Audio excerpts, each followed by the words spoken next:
அனைவருக்கும் வணக்கம். துலாம் ராசினியர்களுக்கு நிகழ இருக்கும் டிசம்பர் மாதம் 5ஆம் தேதி சுக்கிர பகவான் தனுசு ராசியிலிருந்து சனி பகவானுடைய வீடான மகர ராசிக்கு பயிற்சி ஆகிறாரு. இந்த பயிற்சியின் காரணமாக துலாம் ராசினியர்களுக்கு தானாக நடக்க போகும் நல்லது என்ன, அலட்சியம் வேண்டாம், அவசியம் பாருங்கள். அந்த வகையில் துலாம் ராசினியர்களுக்கு என்ன மாதிரியான நன்மைகள் எல்லாம் ஏற்பட இருக்கு, கிரக நிலைகளின் ரீதியாக இருக்கும் சாதகங்கள் என்ன, பாதகங்கள் என்ன, மேலும் என்ன மாதிரியான முன்னேற்றங்கள் எல்லாம் உங்களுடைய வாழ்வில் ஏற்பட இருக்குது. குறிப்பா இத்தருணங்கள்ல கிரகங்களுடைய சஞ்சார நிலைகள் என்ன என்று பார்க்கும்போது ரிஷபத்தில் குரு பகவான் வக்ரகதியிலும், கடகத்தில் செவ்வாய் நீச்சம் பெற்றும், கன்னியில் கேதுவும், விருச்சகத்தில் சூரியனும் புதனும், மகரத்தில் சுக்கிரனும், கும்பத்தில் சனி பகவானும், மீனத்தில் ராகுவும் சஞ்சரிக்கிறாங்க. இந்த கிரகங்களுடைய சஞ்சார நிலைகளின் காரணமாக மேலும் என்ன மாதிரியான நன்மைகள் எல்லாம் உங்களுடைய வாழ்வில் ஏற்பட இருக்கு என்பது குறித்தான முழுமையான பதிவு தான் இந்த வீடியோல நம்ம விரிவா பார்க்க போகிறோம்.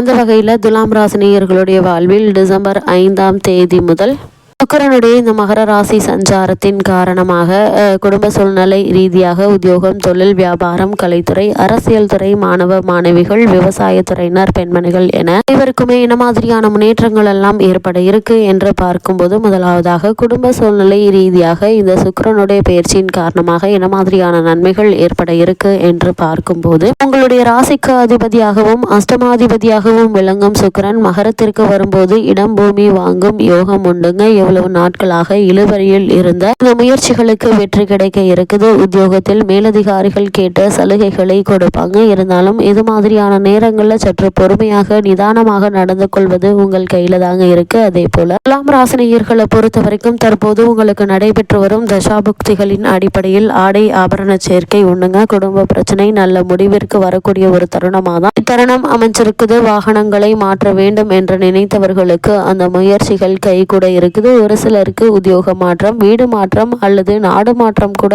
ஏற்படலாங்க. இதற்கான முயற்சிகளை மேற்கொண்டு வரும் துலாம் ராசினருக்கு சிறு முயற்சியிலேயே வெற்றி கிடைக்க இருக்குதுங்க. அதே போல் 10ல் செவ்வாய் இருக்கிறார், வக்ரமாக இருக்கிறாருங்க. அதனால் தொழிலில் அதிக கவனம் தேவைங்க. பிறரை அனுசரித்து நடந்து கொள்ள வேண்டுங்க. எடுத்தோம் கௌத்தம் என்று எந்த செயலிலும் ஈடுபடாமல் ஒரு முறைக்கு இருமுறை நீங்கள் மேற்கொண்ட காரியத்தை பற்றி யோசித்து சிந்தித்து செயலாற்றுவது நல்லது. முடியாத பட்சத்தில் முன் அனுபவம் உள்ளவர்களிடம் ஆலோசனை பெறுவது நல்லதுங்க. ராகு 6ல் பலம் பெற்று இருப்பதால் கொஞ்சம் எச்சரிக்கையோடு இருந்தால் எதிலும் வெற்றி பெற்று விடலாங்க. வருமானம் உயருங்க. சகோதர உதவிகள் கிடைக்கக்கூடிய ஒரு தருணமாக தான் அமைஞ்சிருக்குது. அதே போல் சுபகாரிய முயற்சிகள் ஓரளவு நீங்கள் நினைத்தபடி முடிவாகுங்க. மனதில் தைரியம் பிறக்க இருக்குது. உத்தியோக சூழல் உங்களுக்கு ஏற்றதாகவே இருக்குங்க. ஆனால் எல்லா விஷயத்திலும் பொறுமை மிக மிக முக்கியங்க. ராசிநாதன் 3ஆம் இடத்தில் அமர்ந்து பாக்கியஸ்தானத்தை பார்ப்பதால மிகுந்த நன்மைகள் ஏற்படக்கூடிய ஒரு தருணமாக தான் இக்காலகட்டம் அமைஞ்சிருக்குது. அது மட்டும் இல்லாமல் இக்காலகட்ட கிரக நிலைகளை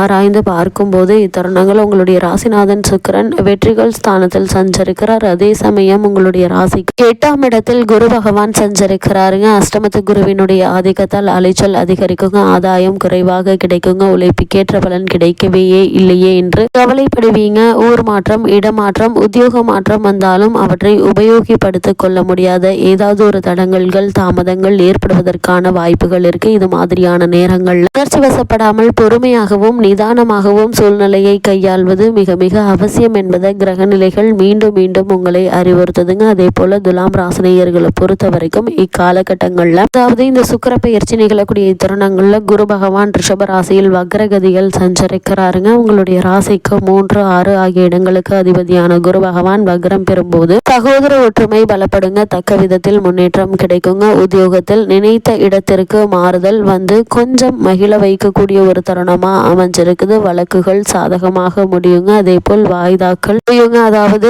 இவ்வளவு நாட்களாக பூர்வீக சொத்து சம்பந்தமாகவோ அல்லது மற்ற காரணங்களுக்காகவோ நீதிமன்ற வழக்குகள் இருந்துச்சு அப்படின்னா அந்த வழக்குகள்ல சாதகமான தீர்ப்பை இப்போது நீங்கள் எதிர்பார்க்கலாங்க. அதே போல இழப்புகளை ஈடு செய்ய புதிய நண்பர்கள் உங்களுக்கு கை கொடுத்து உதவுவாங்க. உத்தியோகத்தில் உள்ள சிலர் விருப்ப ஓய்வு பெற்றுக்கொண்டு வெளியில் வந்து சுய தொழில் செய்யலாமா என்று சிந்திப்பீங்க. திருமண முயற்சிகள்ல கை கூட இருக்குது. திரும்பி சென்ற வரன்கள் மீண்டும் வரலாம் என்பதை கிரகநிலைகள் அறிவுறுத்தும் பட்சத்தில் தற்போது உங்களுக்கு தசாபக்திகள் சாதகமாக இருப்பின் திருமண சம்பந்தமான முயற்சிகளை மேற்கொண்டு வருபவர்களுக்கு நல்ல ஒரு முன்னேற்றம் ஏற்படக்கூடிய ஒரு தருணமாகவும் இக்காலகட்டம் அமையிருக்கு என்பதை கிரகங்களுடைய சஞ்சார நிலைகள் தெளிவாகவும் உறுதியாகவும் எடுத்துக்காட்டுது. அது மட்டும் இல்லாம தருணங்கள்ல சனி மற்றும் செவ்வாயினுடைய பார்வை ஏற்படுதுங்க. கடகத்தில் சஞ்சரிக்கும் செவ்வாய் இந்த சுக்கிர பயிற்சி நிகழக்கூடிய இக்காலகட்டம் முழுவதுமே கும்பத்தில் உள்ள சனியை பார்க்கிறார். இந்த முரண்பாடான கிரகங்களுடைய பார்வை அவ்வளவு நல்லதல்லங்க. உங்களுடைய ராசிக்கு 2, 7 ஆகிய இடங்களுக்கு அதிபதியானவர் செவ்வாய். எனவே தன வரவில்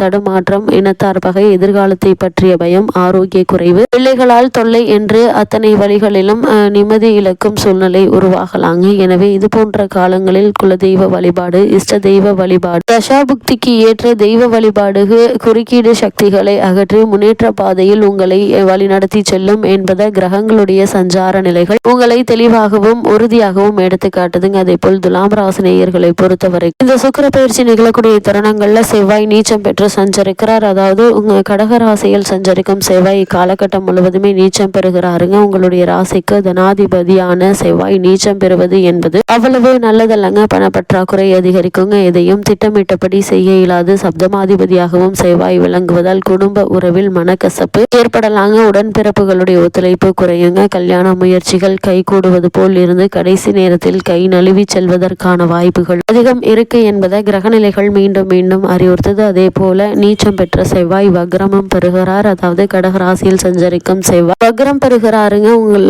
ராசிக்கு கவனம் தேவைப்படக்கூடிய ஒரு காலம் என்று தாங்க சொல்ல வேண்டும். மனோபலம் குறையுங்க. மதிப்பை தக்க வைத்துக் கொள்வது அரிது. வாங்கிய இடத்தில் பிரச்சனைகள் அதிகரிக்குங்க. வளர்ச்சியில் குறுக்கீடுகள் வரலாங்க. அதே போல் பண பொறுப்பு சொல்லி வாங்கி கொடுத்த தொகையால் பிரச்சனைகள் அதிகரிக்கும். கூடுமான வரைக்கும் யாருக்காகவும் எதற்காகவும் இந்த பண சம்பந்தமான விஷயங்களில் நீங்கள் ஈடுபடாமல் இருப்பது மிக மிக நல்லது என்பதை கிரக நிலைகள் மீண்டும் மீண்டும் உங்களுக்கு அறிவுறுத்துதுங்க. அதே போல பொது வாழ்வில் உள்ளவர்களுக்கு புதிய முயற்சிகள்ல தடை வரலாங்க. வியாபாரம் மற்றும் தொழில் செய்பவர்களுக்கு உழைப்புக்கேற்ற பலன் கிடைப்பது என்பது சற்று கடினம் தாங்க. அதே போல் உத்தியோகத்தில் உள்ளவர்கள் வீண் பிரச்சனைகளுக்கு ஆளாக நேரிடும். கலைஞர்களுக்கு எதிர்பார்ப்புகள் ஓரளவு நிறைவேறுங்க. மாணவிகளுக்கு மறதி அதிகரிக்கலாங்க. அது மட்டும் இல்லாம கலைஞர்களுக்கு எதிர்பார்ப்புகள் ஓரளவு நிறைவேற இருக்குது. பெண்மணிகள் நிழல் போல தொடர்ந்த கடன் சுமை குறையுங்க. நினைத்ததை நிறைவேற்றுவதில் தாமதம் ஏற்படலாம் என்பதை கிரகநிலைகள் மீண்டும் மீண்டும் அறிவுறுத்தது. மேலும் என்ன மாதிரியான விஷயங்களை நீங்கள் கவனமாக இருக்க வேண்டும் என்று பார்க்கும்போது இடமாற்றம், உத்தியோக மாற்றம் சிலருக்கு ஏற்படுங்க. சனி செவ்வாய் இணைப்பு அவ்வளவு நல்லதல்ல. கொடுக்க வேண்டிய கடன் பாக்கிகள் இழுபறியாக இருக்குங்க. நீங்கள் நினைத்தபடி சில காரியங்கள் நடக்காமல் போகும். எதிரிகள் தொல்லை கஷ்டப்படுத்தலாங்க. அதனால் எதையும் திட்டமிட்ட முடியாத ஒரு நிலை